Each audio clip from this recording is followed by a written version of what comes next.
ಮೆದುಳಿನ ಸ್ಟ್ರೋಕ್ ಅಥವಾ ಮೆದುಳಿನ ಆಘಾತ ಮೆದುಳಿನ ಒಂದು ಭಾಗಕ್ಕೆ ರಕ್ತದ ಅರಿವು ಸ್ಥಗಿತಗೊಂಡಾಗ ಅಥವಾ ಹೆಪ್ಪುಗಟ್ಟಿದಾಗ ಸಂಭವಿಸುತ್ತದೆ. ಇದು ಮೆದುಳಿಗೆ ಆಮ್ಲಜನಕ ಮತ್ತು ಪೋಷಕಾಂಶಗಳ ಪೂರೈಕೆಯನ್ನ ಕಡಿತಗೊಳಿಸುತ್ತದೆ. ಮೆದುಳಿನ ಸ್ಟ್ರೋಕ್ಗಳಲ್ಲಿ ಎರಡು ಮುಖ್ಯ ಪ್ರಕಾರಗಳಿವೆ: ಇಸ್ಕೆಮಿಕ್ ಮತ್ತು ಹೆಮರಾಜಿಕ್. ಇಸ್ಕೆಮಿಕ್ ಸ್ಟ್ರೋಕ್ ಅತ್ಯಂತ ಸಾಮಾನ್ಯವಾಗಿದ್ದು ಒಟ್ಟು ಪ್ರಕರಣಗಳಲ್ಲಿ ಇದರ ಪ್ರಮಾಣ 85ರಿಂದ 90%. ಮೆದುಳಿನ ಧಮನಿಯಲ್ಲಿ ಅಡೆತಡೆ ಕಾಣಿಸಿಕೊಂಡಾಗ ಇದು ಸಂಭವಿಸುತ್ತದೆ. ಹೆಮರಾಜಿಕ್ ಸ್ಟ್ರೋಕ್ ಮೆದುಳಿನಲ್ಲಿ ಅನಿಯಂತ್ರಿತ ರಕ್ತಸ್ರಾವದಿಂದ ಸಂಭವಿಸುತ್ತದೆ. ಇದಕ್ಕೆ ಹೆಚ್ಚಿನ ರಕ್ತದ ಒತ್ತಡ ಮತ್ತು ಇತರ ಆರೋಗ್ಯ ಸಮಸ್ಯೆಗಳು ಕಾರಣವಾಗಿರಬಹುದು. ಪ್ರತಿ ವರ್ಷ ಭಾರತದಲ್ಲಿ ಸುಮಾರು 15 ಲಕ್ಷ ಮಂದಿಗೆ ಸ್ಟ್ರೋಕ್ ಅಥವಾ ಲಕ್ವ ಸಂಭವಿಸುತ್ತದೆ. ಹೀಗಾಗಿ ಇದರ ತಡೆಯುವಿಕೆ ಅತ್ಯಂತ ಅಗತ್ಯ. ಸರಿಯಾದ ಆಹಾರ ಮತ್ತು ವ್ಯಾಯಾಮ, ಆರೋಗ್ಯಕರ ಜೀವನ ಶೈಲಿಯನ್ನ ಪಾಲಿಸುವುದರಿಂದ ಸ್ಟ್ರೋಕ್ ತಡೆಯಬಹುದು. ಸ್ಟ್ರೋಕ್ ಸಾಧ್ಯತೆಯನ್ನ ಹೆಚ್ಚಿಸುವ ಅನೇಕ ಕಾರಣಗಳು ಇವೆ. ಅವುಗಳಲ್ಲಿ ಅಧಿಕ ರಕ್ತದ ಒತ್ತಡ, ಮಧುಮೇಹ, ಧೂಮಪಾನ, ಹೆಚ್ಚಿನ ಕೊಲೆಸ್ಟ್ರಾಲ್, ದೇಹದ ಅತಿರಿಕ್ತ ತೂಕ ಮತ್ತು ವ್ಯಾಯಾಮದ ಕೊರತೆ ಮುಂತಾದವು ಸೇರಿವೆ. ಅತಿಯಾದ ಉಪ್ಪು, ಸಕ್ಕರೆ ಮತ್ತು ಅನಾರೋಗ್ಯಕರ ಎಣ್ಣೆ ಪದಾರ್ಥಗಳನ್ನ ಸೇವಿಸುವಂತಹ ಕೆಟ್ಟ ಆಹಾರ ಪದ್ಧತಿಗಳಿಂದಾಗಿ ಧಮನಿಗಳಲ್ಲಿ ರಕ್ತ ಹೆಪ್ಪುಗಟ್ಟಬಹುದು. ಸ್ಟ್ರೋಕ್ಗೆ ಕಾರಣ ಏನು? ದೇಹದ ಒಂದು ಭಾಗದಲ್ಲಿ ಏಕಾಏಕಿ ಬಲ ಇಲ್ಲದಂತಾಗುವುದು, ಮಾತನಾಡಲು ಅಥವಾ ಮಾತನ್ನ ಅರ್ಥ ಮಾಡಿಕೊಳ್ಳಲು ಕಷ್ಟವಾಗುವುದು, ದೃಷ್ಟಿ ಸಮಸ್ಯೆಗಳು, ಅಸಮತೋಲನ ಅಥವಾ ಭಾರಿ ತಲೆನೋವು. ಈ ಲಕ್ಷಣಗಳಿದ್ದಲ್ಲಿ ಮೆದುಳಿಗೆ ಆಗುವ ಹಾನಿಯನ್ನ ಕಡಿಮೆ ಮಾಡಲು ತುರ್ತಾಗಿ ವೈದ್ಯಕೀಯ ನೆರವನ್ನ ಪಡೆಯುವುದು ಅತ್ಯಗತ್ಯ. ಸಂಶೋಧನೆಗಳಿಂದ ನಮಗೆ ತಿಳಿದು ಬಂದಂತೆ ಸೂಕ್ತ ಆಹಾರ ಪದ್ಧತಿ ಮತ್ತು ದೈಹಿಕ ವ್ಯಾಯಾಮದಿಂದ ಸ್ಟ್ರೋಕ್ ಸಾಧ್ಯತೆಯನ್ನ ಕಡಿಮೆ ಮಾಡಬಹುದು.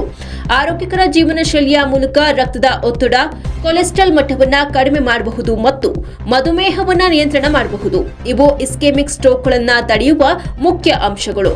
ಹೆಮರಾಜಿಕ್ ಸ್ಟ್ರೋಕ್ಗಳಿಗೆ ರಕ್ತದ ಒತ್ತಡವನ್ನ ನಿಯಂತ್ರಣದಲ್ಲಿ ಇಡುವುದರಿಂದ ರಕ್ತನಾಳಗಳು ಒಡೆದು ಹೋಗದಂತೆ ತಡೆಯಬಹುದು. ಸಮತೋಲನದಿಂದ ಕೂಡಿದ ಮತ್ತು ಪೌಷ್ಟಿಕ ಆಹಾರ ಸೇವನೆ ಬಹುಮುಖ್ಯವಾಗಿದೆ. ಮೆದುಳು ಮತ್ತು ಹೃದಯ ಆರೋಗ್ಯಕ್ಕೆ ಪೂರಕವಾದ ಕೆಲವು ಆಹಾರ ಪದ್ಧತಿಗಳು ಈ ರೀತಿಯಾಗಿ ಇವೆ. ಆರೋಗ್ಯಕರ ಕೊಬ್ಬುಗಳ ಸೇವನೆಯನ್ನ ಅಳವಡಿಸಿಕೊಳ್ಳಬೇಕು. ಆಲಿವ್ ಆಯಿಲ್, ಒಣ ಹಣ್ಣುಗಳು ಮತ್ತು ಅವಕಾಡೋ ಹಣ್ಣನ್ನ ಹೆಚ್ಚಾಗಿ ಬಳಸಬೇಕು.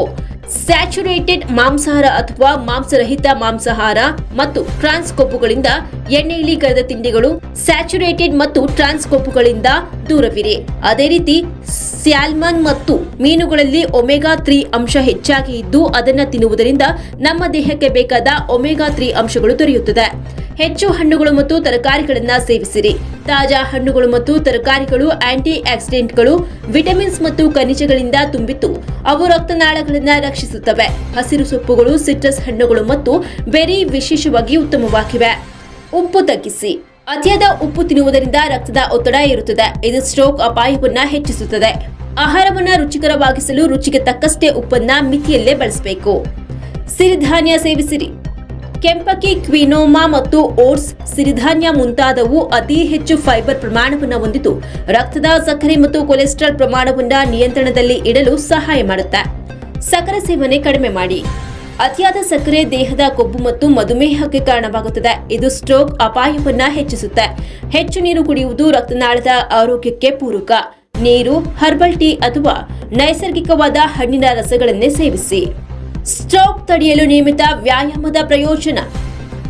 ನಿಯಮಿತ ವ್ಯಾಯಾಮವು ಆರೋಗ್ಯಕರ ಆಹಾರದೊಂದಿಗೆ ಕೆಲಸ ಮಾಡಿ ಸ್ಟ್ರೋಕ್ ಅಪಾಯವನ್ನ ಕಡಿಮೆ ಮಾಡುತ್ತೆ.